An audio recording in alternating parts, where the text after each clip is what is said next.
अब जब डोमिसाइल ख़त्म हुआ तो आप ये समझिए कि फिजिक्स, केमिस्ट्री, मैथ या इंग्लिश सब्जेक्ट वाइज बहाली किन पदों पर होती है, वो 10+2 पर होती है और 8वीं से 10वीं तक की जो कक्षाएं हैं उस पर सब्जेक्ट वाइज बहाली होती है, जबकि इन दोनों सब्जेक्ट पे स्टेट कंपलसरी है नियमावली के अनुसार। तो जब एसटीईटी इन पदों पर कंपलसरी है और दूसरे राज्यों में एसटीईटी की परीक्षा होती नहीं है, तो वहाँ से छात्र कहाँ से आ पाएंगे? वो तो सिर्फ प्राथमिक पर आ पाएंगे। जिनका नाम माननीय मंत्री जी ने लिया है उन सारे सब्जेक्ट्स में कैटेगरी वाइज स्टूडेंट्स जो हैं वो मेरिट लिस्ट में हैं और उससे 3 गुना ज़्यादा लोग क्वालिफाइड लिस्ट में हैं। तो आपके पास अभ्यर्थियों की कमी नहीं है। अगर उनको आपको कंपटीशन में उतारना था तो आप जब रिक्तियों की मांग किए थे उसी समय आपको 4 लाख प्लस 1,70,000 यानी 5,70,000 बहाली निकालनी चाहिए थी। जब इन तमाम तर्कों के बाद डोमिसाइल लाया गया और आपने अचानक से हटाया तो आपने हटाते समय तो कुछ कहा नहीं, कोई डेटा आपने नहीं दिया, किससे फ़र्क नहीं पड़ेगा, क्या विज़न आपका है ये आपने क्लियर नहीं किया। सही बात है कि कोर्ट में इसको लेके कोई भी चैलेंज कर सकता है। जैसे नमस्कार, आप देख रहे हैं लाइव बिहार। मैं हूं आपके साथ असलम अब्बास। बिहार में शिक्षक बहाली को लेकर हाय तौबा कितना मचा हुआ है। लगातार आप अखबार में पढ़ रहे हैं, टीवी में देख रहे हैं, लेकिन सबसे बड़ा सवाल आज भी वही है कि क्या सरकार जो अपने वादे पे आई थी, नौकरी देंगे युवाओं को, क्या 10 लाख नौकरी मिला? नौकरी के बदले में क्या कुछ मिल रहा है ये आप ज़रूर देख रहे होंगे। लाठी मिल रही है, किसी का सर फट रहा है, किसी का कान फट रहा है, सड़कों पे दौड़ाया जा रहा है। महिला के साथ साथ पुरुष भी हैं, पुरुष की मत पूछिए, महिलाएं ही दौड़ रही है, तो फिर बात क्या है। आज हमारे साथ इसी मौजूद हैं, इसी पहलू पे आज हम बात करेंगे। भाकपा माले के विधायक हैं, छात्र राजनीति से आए हैं, छात्रों के मुद्दा को लेकर हमेशा मुखर रहते हैं, लेकिन शिक्षक बहाली के मौके पर कितना कुछ पुलिस कर रही है। इनकी पार्टी भी महागठबंधन की सरकार में समर्थन दे रही है। आप इन्हीं से जानिए कि क्या कुछ शिक्षक बहाली को लेकर कुछ हो रहा है। तो सबसे पहले तो मेरे चैनल में आपका स्वागत है। बहुत बहुत शुक्रिया। आप नौकरी देने आए थे, आप खुद राजनीति छात्र जीवन से आए हैं, नौकरी मिला नहीं, ये कौन सा नौकरी है? रोड पे दौड़ा रहे हैं लड़कियों को। नहीं, देखिए, बहाली तो हम लोग शुरुआत से कह रहे हैं कि सिर्फ नौकरी का मसला नहीं है। शिक्षक बहाली जो है वो नौकरी का मसला नहीं है। बिहार के करोड़ों बच्चे हैं स्कूल में जिनके पास शिक्षक नहीं है, तो उनके भी भविष्य का सवाल है। तो इसलिए मेरा एकदम शुरुआत से मानना है कि जल्द से जल्द इस बहाली को पूरा करना चाहिए और उसके लिए हम लोगों ने प्रयास भी किया। नियमावली जब आई तो हमने कहा कि जल्द से जल्द इस बहाली को किया जाए, लेकिन बहुत अनफॉर्चुनेट रहा कि नियमावली में अभी तक 8 बार संशोधन हो चुके हैं और हाल में जो डोमिसाइल ख़त्म किया गया इसका कोई ज़रूरत नहीं था ख़त्म करने का। देश में तकरीबन 9 राज्य ऐसे हैं, उत्तर प्रदेश है, झारखंड है, उत्तराखंड है, मणिपुर है, असम है, मेघालय है, गुजरात है। इन राज्यों में जब पहले से डोमिसाइल लागू है, यानी वहाँ बिहार के बच्चे नहीं जा सकते। डोमिसाइल पे अधिक आप बोलिएगा, चर्चा करेंगे हम लोग। सबसे बड़ा सवाल है, आप छात्र जिस तरीके से शिक्षक अभ्यर्थी एसटीईटी हो या फिर बीटेट हो विरोध कर रहे थे, आप खुद गए थे, मैं उस समय कवर कर रहा था, मौजूद था, किस तरीके से आप लोग वादा कर रहे थे। आपके विधायक दल के नेता महबूब आलम गए, डिप्टी सीएम तेजस्वी यादव भी गए। आप वादा पूरा किए कि नहीं कि हम, उस सवाल अलग है। सबसे बड़ा सवाल है कि आज पुलिस पर जो है जिस तरीके से बर्बरतापूर्ण रवैया का आरोप लग रहा है, उस पर क्या? वो तो गलत है ना। तो मैंने हमारी पार्टी की तरफ से ऑफिशियल स्टेटमेंट आया कि छात्रों के किसी तरह के आंदोलन पे, वो चाहे जहाँ भी आंदोलन हो, उस पर लाठीचार्ज करना निंदनीय है, गलत है। वो तो हम कह रहे हैं, सिर्फ कह रहे हैं। अरे तो हम कह ही नहीं सकते, हम बिहार के मुख्यमंत्री नहीं है ना। डिप्टी सीएम भी तो गए थे। हाँ, तो डिप्टी सीएम से बात पूछिए। हम तो मान लिया एक विधायक के नाते, एक छात्र राजनीति से निकले हुए एक स्टूडेंट लीडर के नाते, हम तो स्टूडेंट्स के प्रोटेस्ट को हमेशा सपोर्ट करते हैं, तो हम अभी भी कर रहे हैं। उनके आंदोलन का हमारा समर्थन है। आप आंदोलन का समर्थन दे रहे हैं, आपकी पार्टी सरकार को समर्थन दे रही है बाहर से, और आप लोग सरकार को समर्थन बाहर से दे रहे हैं, कोई असर नहीं हो रहा है आपके आंदोलन रहित अभ्यर्थियों के ऊपर। देखिए, हम लोग बाहर से समर्थन दे रहे हैं और कैबिनेट में नहीं है, तो एक समझदारी के साथ नहीं है। और वो समझदारी यही है कि जो पीपुल्स मूवमेंट चलेंगे, जो जनता के आंदोलन चलेंगे, युवाओं के जो आंदोलन चलेंगे, उस आंदोलन की मांग को सरकार तक मजबूती के साथ ले जाना, इस भूमिका को हमने तय किया। हम महागठबंधन में क्यों हैं, अगर आपका ये सवाल है तो वो सवाल बहुत वाजिब है और उसका आप जवाब जानते हैं कि देश जिस तरह के संकट का सामना कर रहा है, उसमें हम चाहते हैं कि सांप्रदायिक फासीवादी ताकतों को अकेले कर दे, उसके खिलाफ बड़ी एकजुटता बनाए। तो उस सिद्धांत पे हम महागठबंधन के साथ निश्चित तौर से हैं। कैबिनेट में इसलिए नहीं है क्योंकि हम पीपुल्स मूवमेंट की आवाज़ को सरकार तक पहुंचाने के लिए हम कैबिनेट से बाहर रहेंगे। अच्छा, पीपुल मोमेंट्स की बात कर रहे हैं। पीपुल मोमेंट्स में बात यही है कि शिक्षक अभ्यर्थी पे खास करके बहुत मास लीडर, मास पॉपुलेशन, शिक्षा मंत्री तो काबिलियत पे सवाल उठा रहे हैं, एबिलिटी नहीं है, पात्रता नहीं। आपको क्या लगता है? ये शिक्षा मंत्री ने जो बात कही है वो बात इस संदर्भ में प्रासंगिक क्यों नहीं है? क्योंकि वो कह रहे हैं कि फिजिक्स, केमिस्ट्री, मैथ और इंग्लिश के टीचर्स नहीं मिल रहे हैं और इसलिए हमने डोमिसाइल को ख़त्म किया है। अब जब डोमिसाइल ख़त्म हुआ तो आप ये समझिए कि फिजिक्स, केमिस्ट्री, मैथ या इंग्लिश सब्जेक्ट वाइज बहाली किन पदों पर होती है? वो 10+2 पर होती है, इंटरमीडिएट के जो पद होते हैं उस पर होती है, और 8वीं से 10वीं तक की जो कक्षाएं हैं उस पर सब्जेक्ट वाइज बहाली होती है। जबकि इन दोनों सब्जेक्ट पे स्टेट कंपलसरी है, नियमावली के अनुसार एसटीईटी कंपलसरी है। तो जब एसटीईटी इन पदों पर कंपलसरी है और दूसरे राज्यों में एसटीईटी की परीक्षा होती नहीं है, तो वहाँ से छात्र कहाँ से आ पाएंगे? वो तो सिर्फ प्राथमिक पर आ पाएंगे, और प्राथमिक में आपने जब खोल दिया तो प्राथमिक में तो कोई सब्जेक्ट वाइज का मामला ही नहीं है। तो असल में ये जो तर्क है कि हम एलिजिबल कैंडिडेट्स फलाने सब्जेक्ट्स में चाहते हैं, उसके लिए तो दरवाज़ा खुला नहीं है। उसमें भी एक सवाल है कि 1 से 5 में कौन सा आप सब्जेक्ट वाइज टीचर खोलेंगे? वही तो मैं बोल रहा हूँ कि 1 से 5 तक सब्जेक्ट वाइज होता नहीं है, और ऊपर स्टेट का बैरियर है एसटीईटी का, वो बाकी जगह है नहीं। तो पूरी जो भीड़ आएगी वो प्राथमिक में आएगी बाहर से। एक बात ये। दूसरी बात कि जो एसटीईटी की परीक्षा भी हुई थी 2019 की परीक्षा का अगर रिज़ल्ट आप देखें तो उस रिज़ल्ट में बहुत साफ साफ दिखता है कि सारे सब्जेक्ट्स में जिनका नाम माननीय मंत्री जी ने लिया है उन सारे सब्जेक्ट्स में कैटेगरी वाइज स्टूडेंट्स जो हैं वो मेरिट लिस्ट में हैं, और उससे 3 गुना ज़्यादा लोग क्वालिफाइड लिस्ट में हैं। तो आपके पास अभ्यर्थियों की कमी नहीं है, और एसटीईटी की परीक्षा कोई ऐसी वैसी परीक्षा नहीं थी। सरकार ने कोर्ट में हलफनामा दायर करके कहा था कि वो हाई लेवल की परीक्षा थी। तो हाई लेवल की परीक्षा पास करके मेरिट में जब बिहार के बच्चे आए हुए हैं तो किसी को ये कहने का हक नहीं है, नहीं किसी को कहना चाहिए कि हमारे पास फलाने सब्जेक्ट के टीचर्स अच्छे नहीं। तो जिस तरीके से शिक्षा मंत्री लगातार बोल रहे हैं, इसके अलावा बीपीएससी की बात हम कर रहे थे। बीपीएससी भी लगातार नियम पे बदलाव तर बदलाव का वाकया चल रहा है, दौर लगातार हो रहा है।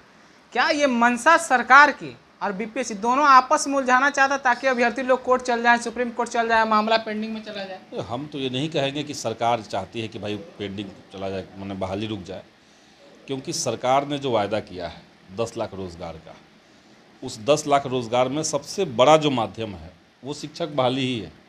सबसे ज़्यादा यहाँ पे सीटें खाली हैं, तो इन सीटों पर ठीक तरीके से बहाली सरकार को करना चाहिए।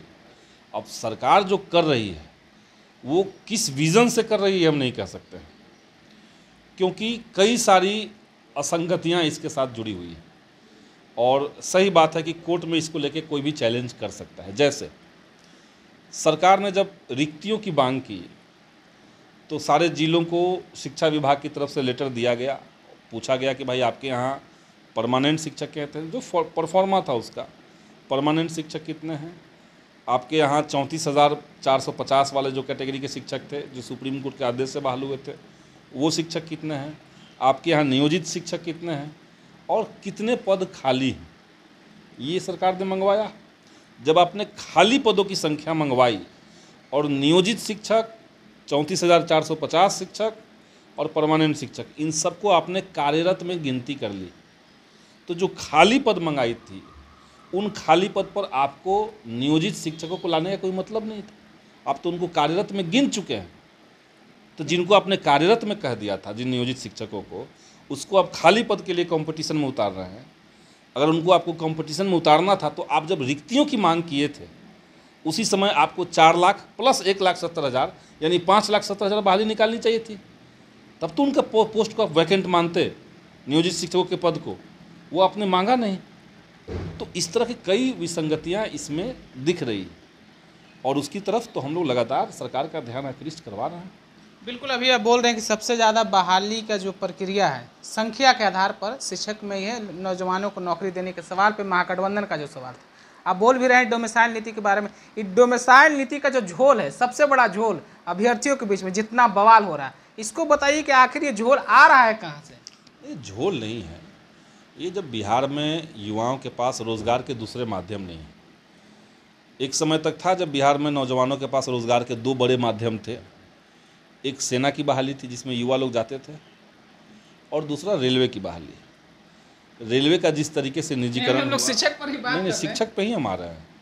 मैं बता रहा हूँ कि बिहार में क्राइसिस कहाँ पे है। युवाओं के पास विकल्प जितने थे वो दरवाजे मोदी सरकार ने बंद किए। सेना की बहाली ठप, 4 साल का आपने कर दिया, ठेका पट्टा कर दिया, वो बंद है। आर्मी में, रेलवे में 1 साल में 1.25 लाख बहाली निकलती थी। इस लिहाज से पिछले 9 साल, जिसको कहते हैं मोदी जी की 9 साल बेमिसाल, तो उस 9 साल में 1.25 लाख के हिसाब से अगर देखा जाए तो 13 लाख के आसपास नौकरियां आनी चाहिए थी, ये नहीं आई। तो जब नौकरियां नहीं आई तो युवाओं के पास माध्यम क्या है? यहाँ तो कोई कल कारखाना नहीं है, यहाँ तो कोई IT सेक्टर नहीं है। तो युवाओं के पास जो स्टेट गवर्नमेंट की वैकेंसीज थी उसका एक आसरा था। और यही महागठबंधन ने कहा भी था, राष्ट्रीय जनता दल की तरफ से ऑफिशियली इसका स्टेटमेंट भी दिया गया था कि हम लोग इसलिए डोमिसाइल ला रहे हैं। जब इन तमाम तर्कों के बाद डोमिसाइल लाया गया और आपने अचानक से हटाया, तो आपने हटाते समय तो कुछ कहा नहीं, कोई डेटा आपने नहीं दिया, किससे फ़र्क नहीं पड़ेगा, क्या विज़न आपका है ये आपने क्लियर नहीं किया। तो हम लोग तो सरकार में हैं, लेकिन सरकार को तो सच हम लोग कहते ही हैं, सरकार को सच कहने में हम लोग पीछे थोड़ी हटते हैं। सबसे बड़ा एक सवाल है कि लगातार आप लोग सरकार में हैं, आपका अंदर कैबिनेट में नहीं है, बात बिल्कुल सही है, लेकिन जिस तरीके से बात विपक्ष की तरफ से या फिर कहें कि आमतौर पर कहा जाता है बिहार में अफसरशाही, सुशासन बाबू के राज में अफसरशाही है। अफसरशाही के राज में क्या ऐसा कहा जाए कि विधायक और मंत्री जी को भी पता नहीं चल रहा है और काम हो जा रहा है? अफसरशाही देखिए तो खास तरीके का पैटर्न लंबे समय से बिहार में चल रहा है शासन व्यवस्था का। आप मानते हैं इस बात को? हम मानते हैं, हम जानते हैं, हम महसूस करते हैं। और भले ही बिहार में 7-8 महीने पहले सरकार बदल गई, लेकिन सरकार चलाने का जो मेथोडोलॉजी है बिहार के अंदर, उसमें बदलाव खास तरह का नहीं हुआ है। विज़न भले बदल गया, विज़न है कि भाई सांप्रदायिक ताकतों से लड़ना एकजुट होकर के, लेकिन ये अनफॉर्चुनेट है कि जब पूरे महागठबंधन को, जब पूरे विपक्ष को केंद्रित होकर के पूरी ताकत के साथ भाजपा से लड़ना था, उसी वक्त में बिहार में शिक्षा विभाग के माध्यम द्वारा हम देख रहे हैं कि लड़ाई जो है वो भाजपा के खिलाफ ना होकर के शिक्षकों और अभ्यर्थियों के खिलाफ लड़ाई हो रही है। एक एग्जाम्पल हम आपको दे रहे हैं, जैसे पिछले दिनों प्रशासनिक तबादले हुए, उसमें शिक्षा विभाग में के जो अपर मुख्य सचिव थे उनको हटाया गया, दूसरे लोगों को लाया गया। के पाठक आ गए, के पाठक जी को लाया गया। अब के पाठक की तरफ से जो सर्कुलर जारी हो रहे हैं, एक सर्कुलर में कहा गया कि शिक्षकों की निगरानी अब वहाँ के चपरासी, यहाँ तक कि PRS जो पंचायत रोजगार सेवक होते हैं, वो लोग हर कर्मचारी को कह दिया कि आप शिक्षकों की निगरानी कीजिएगा, आपको नज़र रखना है शिक्षकों के ऊपर। तो ये तो शिक्षकों का अपमान है। अभी जब आपने कोई कानून बनाया, आपने कहा कि हम BPSC की परीक्षा लेंगे और तब राज्यकर्मी का दर्जा देंगे, जबकि सरकार पहले कह चुकी है कि नहीं हम राज्यकर्मी का दर्जा देंगे, तो उसमें कोई स्टार मार्क करके टर्म्स एंड कंडीशन अप्लाई नहीं था लिखा हुआ। तो अब आपने टर्म्स एंड कंडीशन लगा दिए, शिक्षकों को पसंद नहीं आया। तो शिक्षकों को जब पसंद नहीं आया तो शिक्षकों का संगठन है, और आज से नहीं, शिक्षकों का तो लंबे समय से आंदोलन का इतिहास रहा है। अब अगर शिक्षक आंदोलन करने जा रहे हैं तो फिर से शिक्षा विभाग की तरफ से एक लेटर जारी करके कह दिया गया है कि जो शिक्षक आंदोलन करने जाएंगे उनके ऊपर कार्रवाई करेंगे। अब सवाल सबसे बड़ा बच रहा है, आपका कहाँ था? नहीं, वो लड़ाई तो अब लड़ाई होगा। सबसे बड़ा सवाल है कि एक संदीप सौरभ खुद आंदोलन का अहम हिस्सा रहे हैं, बहुत टाइम से रहे हैं, आपके डिप्टी CM भी आंदोलन रहे थे शिक्षकों के साथ, अभ्यर्थियों के साथ। अब सवाल है कि कब तक लाठी या डंडा से इनको पिटवाइएगा और अगला कदम आपका क्या होगा? नहीं पिटवाइएगा, जैसे आप पूछे, जैसे हमने पिटवाया है, आपकी आप सरकार आप ही की, वही मैं कह रहा हूँ। तो जो लोग सरकार में जवाबदेह पद पर हैं, ये माइक उनकी तरफ करके ये सवाल आप उनसे पूछिए। हम तो खुद पूछ रहे हैं, हम तो पूछने वालों में से हैं कि ऐसे क्यों हो रहा है। तो जो जिनके आदेश से ये हुआ, या हम तो देख रहे हैं कि मान लिया बिहार में नहीं, नेशनली एक तरह का सत्ता चलाने का एक तरह का कल्चर डेवलप हो रहा है कि हम प्रोटेस्ट को टॉलरेट नहीं करेंगे। आपका डिसीजन सही हो गलत हो, मैं वो नहीं कह रहा हूँ, हो सकता है कि आपने निर्णय सही लिया हो, कुछ लोग उसके खिलाफ साजिश कर रहे हैं, बदमाशी कर रहे हैं, प्रोटेस्ट कर रहे हैं, लेकिन प्रोटेस्ट अपने आप में किसी डेमोक्रेसी के लिए बहुत इम्पोर्टेंट है। राइट टू प्रोटेस्ट जो है वो बहुत ही इम्पोर्टेंट है डेमोक्रेसी के लिए, इसलिए उसको कुचलना, उसको डराना, उसको धमकाना, ये मोदी मार का पॉलिटिक्स है। डिसेंट की आवाज़ों को खामोश कर देंगे, जो महागठबंधन की सरकार में हो रही है। अब महागठबंधन ऐसा कर रही तो गलत कर रही है, हम तो कहीं ना इस बात को गलत कर रही है, इस पर विचार करे सरकार। अब आप ये बताइए कि अगला कदम संदीप सौरभ का क्या होगा? शिक्षक अभ्यर्थियों के लिए क्या वो सच में फिर से मैदान में उतरेंगे? क्या उनके साथ कदम से कदम मिलाकर आगे बढ़ेंगे? क्या उनके इंसाफ की बात करेंगे? आपके साथ मीडिया में इतने स्पष्ट तरीके से, इतने गहन माने विश्लेषण करके अगर हम बात कह रहे हैं तो ये मैदान में उतरना है। बाकी एक जो खास अधिकार, खास तरह का एक शक्ति, ताकत हमको जनता ने दिया है कि हम सदन तक बात कह सकते हैं, तो निश्चित तौर से जो मानसून सत्र होगा उस सत्र के भीतर भी हम ये बात कहेंगे, वहाँ भी हम इस मुद्दे को उठाएंगे सरकार के सामने, लेकिन अंततः निर्णय तो सरकार को लेना है, हम अपनी बात कहेंगे। आखिरी सवाल संदीप जी, बहुत कुछ हो गया शिक्षक बहाली पर लेकर, आप ही से सवाल जुड़ा हुआ है। आपको क्या लगता है अब बहुत ज़्यादा नहीं हो गया है? अब तो कम से कम नियुक्ति पत्र नहीं देने के बाद अब तो कम से कम बहाली की प्रक्रिया को स्पष्ट कर दिया जाए। बहाली की प्रक्रिया स्पष्ट है, प्रक्रिया में लगातार बदलाव हो रहे हैं। वही में बदलाव तो खैर, लेकिन प्रक्रिया तो स्पष्ट है। उसका जो प्रोसेस है, फॉर्म कब से कब तक भराएगा, फॉर्म भरने का जैसे ही डेट खत्म होगा तुरंत बहाली होगी, बहाली के तुरंत बाद STET की फिर परीक्षा होगी, उसमें जो सीटें बची रहेंगी उनको STET में जोड़ करके फिर से तुरंत बहाली होगी। और एक पैटर्न हुआ है, उसमें मेरा कोई एतराज़ नहीं है कि आप एग्ज़ामिनेशन ले रहे हैं, आप एग्ज़ामिनेशन लीजिए।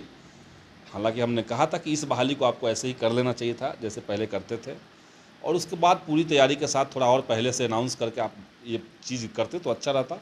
आपने नहीं किया, चलिए ठीक है, लेकिन आप 1,70,000 पदों पर सिर्फ नए अभ्यर्थियों को मौका दीजिए। पुराने शिक्षक अगर इसी पद पे भर जाएंगे और उनको आपने खोल दिया तो उसमें से बहुत सारे पद तो पुराने शिक्षक ले जाएंगे, तय बात है।